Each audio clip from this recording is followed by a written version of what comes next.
India Pak സംഘർഷഭീതി നിലനിൽക്കുന്ന മേഖലയിൽ കുടുങ്ങിക്കിടക്കുന്ന മലയാളി വിദ്യാർത്ഥികളെ നാട്ടിലെത്തിക്കാൻ പ്രത്യേക ട്രെയിൻ അനുവദിച്ചു.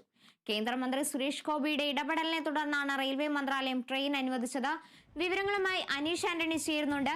അനീഷ്, സർവീസുകൾ എപ്പോഴൊക്കെയാണ് ഉണ്ടാവുക? എപ്പോഴത്തേക്കുമായിരിക്കും വിദ്യാർത്ഥികളെ നാട്ടിലേക്ക് എത്തിക്കുക?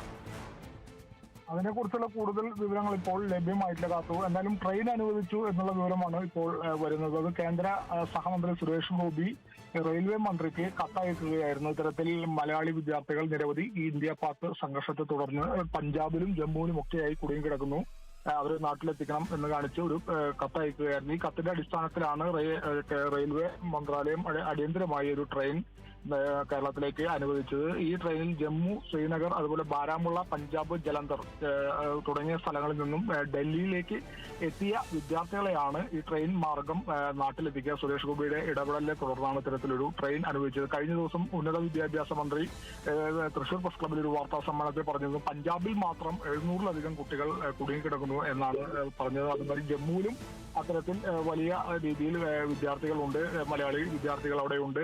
ഇവരെല്ലാം നോർക്ക വഴി വലിയ രീതിയിൽ സംസ്ഥാന സർക്കാർ ഏകോപിപ്പിച്ച് ഡൽഹിയിലേക്ക് എത്തിക്കാനുള്ള ശ്രമം നടക്കുന്നു. അതിനായി ഹെൽപ്പ് ലൈൻ നമ്പറുകളും ഉൾപ്പെടെ പ്രചരിപ്പിക്കുന്നുണ്ട്. ഇതിന്റെ അടിസ്ഥാനത്തിൽ ഡൽഹിയിലേക്ക് എത്തുന്ന വിദ്യാർത്ഥികളെയാണ് ഇപ്പോൾ ഈ ട്രെയിൻ മാർഗം നാട്ടിലേക്ക് എത്തിക്കാനുള്ള സൗകര്യം ഇപ്പോൾ കേന്ദ്ര റെയിൽവേ മന്ത്രാലയം, അതും സുരേഷ് ഗോപിയുടെ ഇടപെടലിലൂടെ ഇപ്പോൾ ഒരു ട്രെയിൻ അനുവദിക്കുന്ന ഒരു സാഹചര്യത്തിലേക്ക് എത്തി. എത്ര വിദ്യാർത്ഥികളാണ് വരുന്നത്, അതുപോലെ ഏതൊക്കെ സമയത്താണ് ട്രെയിൻ എന്നതുൾപ്പെടെ കാര്യങ്ങൾ ഇനി അറിയേണ്ടിയിരിക്കുന്നു, അതിനെക്കുറിച്ചുള്ള വിവരങ്ങൾ വന്നിട്ടില്ല. എന്തായാലും പ്രത്യേക ട്രെയിൻ അനുവദിച്ചു എന്നുള്ള വിവരമാണ് ഇപ്പോൾ ലഭിക്കുന്നത്. കാർത്തു.